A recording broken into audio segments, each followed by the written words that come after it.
नमस्कार,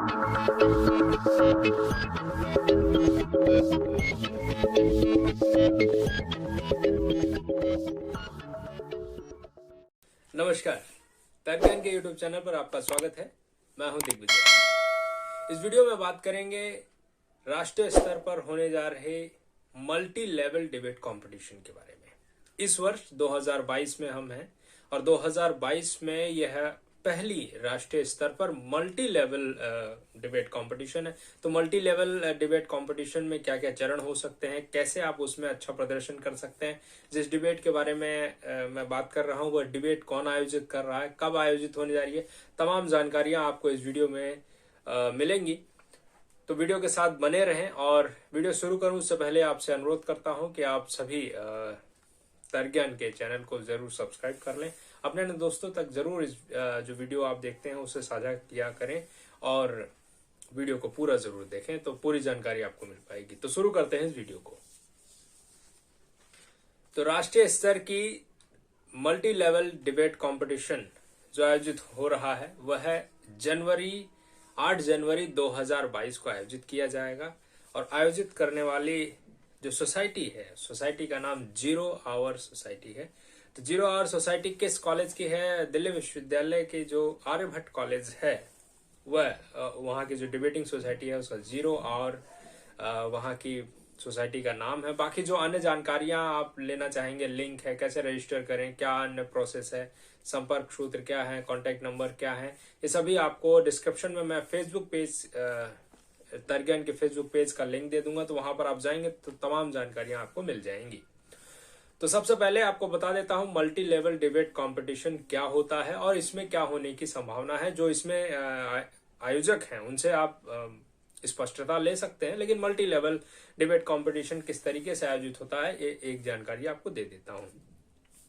multi level debate competition में कई चरण होते हैं।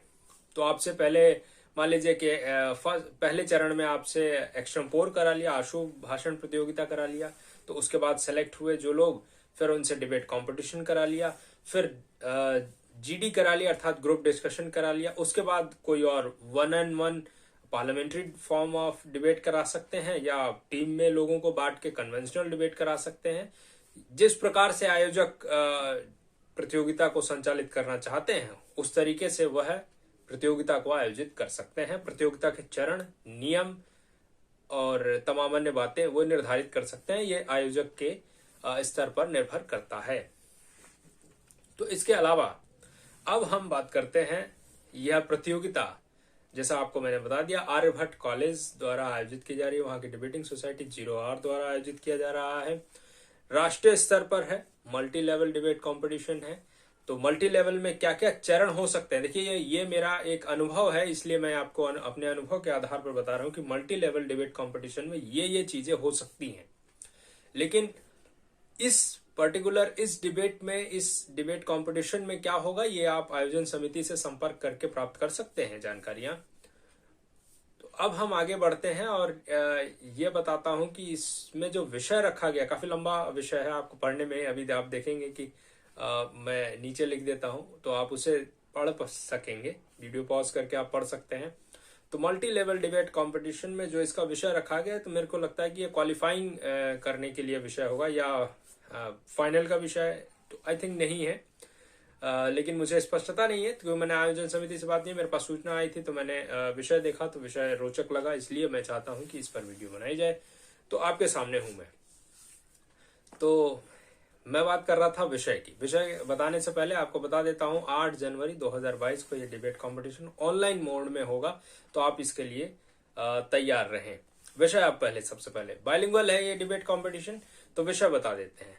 विषय है, कहता है, सदन का मत है कि वैश्विक व्यवसायीकरण ने खेलों के आंतरिक मूल्यों को समाप्त कर उन्हें मात्र मनोरंजन के स्रोत के रूप में बदल दिया है। लंबा विषय है, आराम से आप पढ़ सकते हैं कि यह विषय जो है खेलों को लेकर संबंधित है और खेलों की तमाम अन्य बातों से संबंधित है। अंग्रेजी में विषय को बता देता हूं। अंग्रेजी में विषय आपके नीचे लिखा हुआ आ रहा है। This house believe that global commercialization has caused a decline in the innate of sports and has turned it into only a source of entertainment, ये आपका अंग्रेजी में विषय है। तो लंबे बोलने में काफी लंबा विषय है, इसलिए मैं आप सभी को सलाह देना चाहूंगा कि यदि आप प्रतियोगिता में जाएं तो ऐसा अपने वक्तव्य का भाषण जब आप शुरू करें, क्योंकि लिमिटेड समय होगा, 3+1 का आपको समय मिलेगा, तो इतना लंबा विषय ना बोलें। वक्तव्य का आरंभ आप इसी से कर सकते हैं कि दिए गए विषय के पक्ष में और दिए गए विषय के विपक्ष में मैं अपना नाम लेकर अपना वक्तव्य शुरू कर सकते हैं, तो इससे आपका समय बचेगा। अब विषय के पक्ष की बात करते हैं, तो शुरू करते हैं। विषय के पक्ष में पक्ष का वक्तव्य क्या हो सकता है, प्रथम दृष्टि में क्या बिंदु हो सकते हैं, वो मैं आपको बताने का प्रयास करता हूं। पक्ष का वक्ता,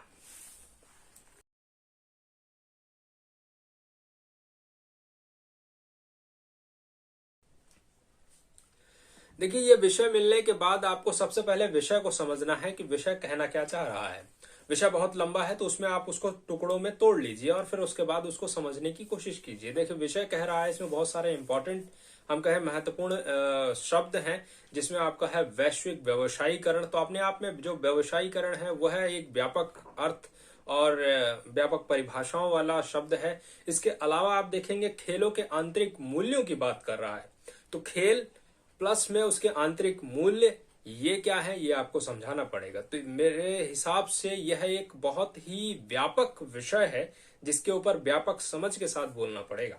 और इसके अलावा मनोरंजन का स्रोत, तो मैंने आपको बताया 3 टुकड़ों में आप इसको बांट सकते हैं। वैश्विक व्यवसायीकरण क्या है, खेलों के आंतरिक मूल्य क्या है, और उसके अलावा मनोरंजन का स्रोत, मात्र मनोरंजन का स्रोत। ये 3 टुकड़ों में अगर आप बांट के विषय को समझने की कोशिश करेंगे तो निश्चित तौर पर आप विषय की जो व्यापकता है उसको और अच्छे ढंग से समझ पाएंगे।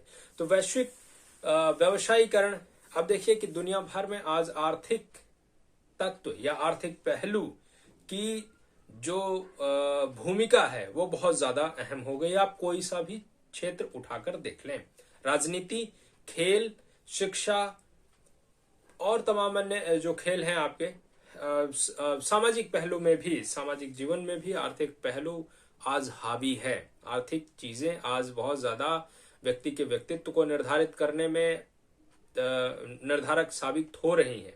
भले से ये सत्य नहीं है, लेकिन आज हमें सत्य दिखाई दे रहा है। नहीं होना चाहिए लेकिन नहीं है, दोनों में बहुत अंतर है। तो आप इस चीज का ध्यान रखेंगे।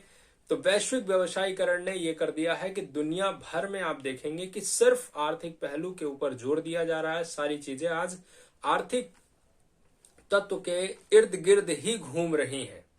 आप कह सकते हैं कि कारक हो गया, निर्धारक हो गया है आर्थिक तत्व सभी अन्य तत्वों का। तो एक तो ये कारण हो गया। तो वैश्विक व्यवसायीकरण से आप क्या समझ रहे हैं कि हर छोटी से छोटी और बड़ी से बड़ी चीज का ग्लोबलाइजेशन हो गया है, कमर्शलाइजेशन हो गया है, व्यवसायीकरण हो गया है। और व्यवसायीकरण का सीधा सा मतलब है कि पैसा, मुनाफा, लाभ आर्थिक रूप में, तो ये जहां मिल रहा है वह व्यवसायीकरण है। और दुनिया भर में जब निजीकरण की बयार बह रही है तो निश्चित तौर पर यह वैश्विक व्यवसायीकरण का दौर है। अब इसने किस तरीके से खेलों के जो आंतरिक मूल्य हैं उनको खत्म करके, समाप्त करके सिर्फ एक खेलों को एक एंटरटेनमेंट का सोर्स बना दिया है, इसके ऊपर बात करते हैं। तो सबसे पहले खेलों के आंतरिक मूल्यों की बात कर रहे हैं। खेलों के आंतरिक मूल्य, खेल सद्भावना का प्रतीक है। खेल समाज में, खिलाड़ियों के माध्यम से समाज में, देशों के बीच सौहार्द का संदेश देने का काम करते हैं।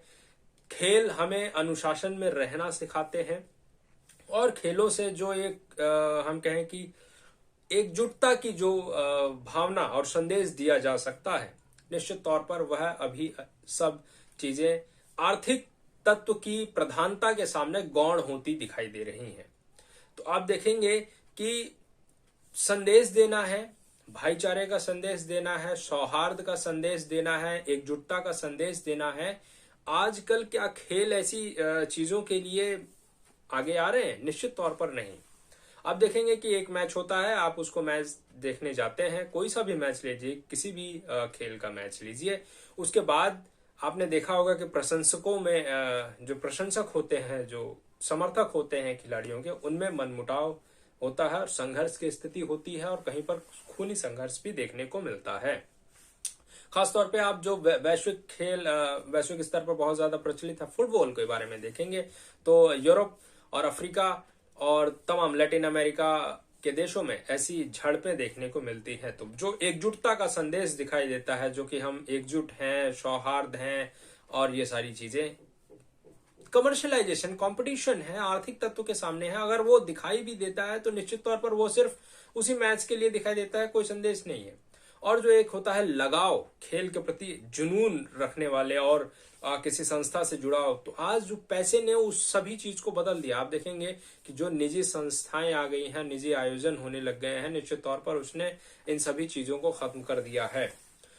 इसके अलावा बहुत अन्य भी बिंदु हो सकते हैं। तो प्रथम दृष्टया मैं ये कहना चाहूंगा आपको पूरी इस डिबेट में, क्योंकि बहुत लंबी वीडियो हो जाएगी तो मैं ये नहीं करना चाहता हूं कि सारे जो और 2-4 बिंदु हैं उन पर एक्सप्लेन करूं, तो मैं वो छोटे छोटे बिंदु आपको बता देता हूं, आप एक्सप्लेन कर सकते हैं। जैसे कि आंतरिक मूल्यों को खत्म कर रहे हैं तो आप जो है प्राइवेट प्लेयर्स हो गए हैं, आपकी जो निष्ठा है वह सिर्फ फ्रेंचाइजी के प्रति रह गई है। देश के प्रति खेलने की जो एक भावना होती थी, वो जो आंतरिक मूल्य होता था कि हम अपने देश को रिप्रेजेंट कर रहे हैं, मेरे को लगता है कि यह डिबेट कंपटीशन इसलिए रखा गया कि जो निजी फ्रेंचाइजी के लिए खेलने वाले खिलाड़ी हैं, वह जब राष्ट्र के लिए खेलने की बात आती है, देश के लिए खेलने की बात आती है, तो निश्चित तौर पर उसमें उतना बेहतर प्रदर्शन नहीं कर पाते हैं। और आप सीधा सा अनुमान लगा सकते हैं कि आईपीएल में जो खिलाड़ी धुआंधार बैटिंग करते हैं और ताबड़तोड़ विकेट्स लेते हैं, उन्हें राष्ट्रीय स्तर पर जब हम बड़ी प्रतियोगिताओं, आईसीसी टूर्नामेंट्स, खासतौर पर क्रिकेट की हम अभी बात कर रहे हैं, तो उसमें हम देखते हैं कि फ्लॉप शो जारी रहता है। तो मुझे लगता है कि इसी को ध्यान में रखते हुए इसी संदर्भ में ये डिबेट कंपटीशन का आयोजन किया जा रहा है। इसके अलावा आप देखेंगे यूरोप में और लैटिन अमेरिका में कुछ जो प्रसिद्ध फुटबॉल प्लेयर्स हैं, जब वो अपने लीग के लिए, अपनी फ्रेंचाइजी के लिए खेलते हैं तो निश्चित तौर पर वो बेहतर प्रदर्शन करते हैं और उनका बड़ा नाम है। लेकिन जब वो अपने देश के लिए खेलते हैं तो निश्चित तौर पर उनके जो प्रदर्शन है पिछले 10-12 सालों से जो मैं नोटिस कर रहा हूं, उनके प्रदर्शन उस स्तर के नहीं रहे हैं। तो कई बड़े बड़े खिलाड़ी, आप रिसर्च करेंगे तो निश्चित तौर पर आपको मिलेगा, तो ये काम आपको करना है। तो ये मैंने बिंदु आपको बता दिया है। इसी तरीके से और आप उदाहरण लेकर और उसको स्थापित कर सकते हैं अपने पक्ष में कि वैश्विक व्यवसायीकरण ने खेल के आंतरिक मूल्यों को कम कर दिया है। तो इस वीडियो में पक्ष के वक्तव्य के रूप में जो प्रथम दृष्टया बिंदु हैं वो आपके सामने हैं, और अन्य बिंदु, अन्य तर्क आप स्वयं निर्माण कर सकते हैं और अधिक धारदार, तेज तर्रार तर्क आपके पास उपलब्ध होंगे यदि आप चिंतन, मनन और रिसर्च करते हैं। तो इस वीडियो में इतना ही, मिलेंगे बहुत ही जल्द इस वीडियो के इस विषय के विपक्ष में कुछ तर्कों के साथ, कुछ जानकारियों के साथ अगली वीडियो में।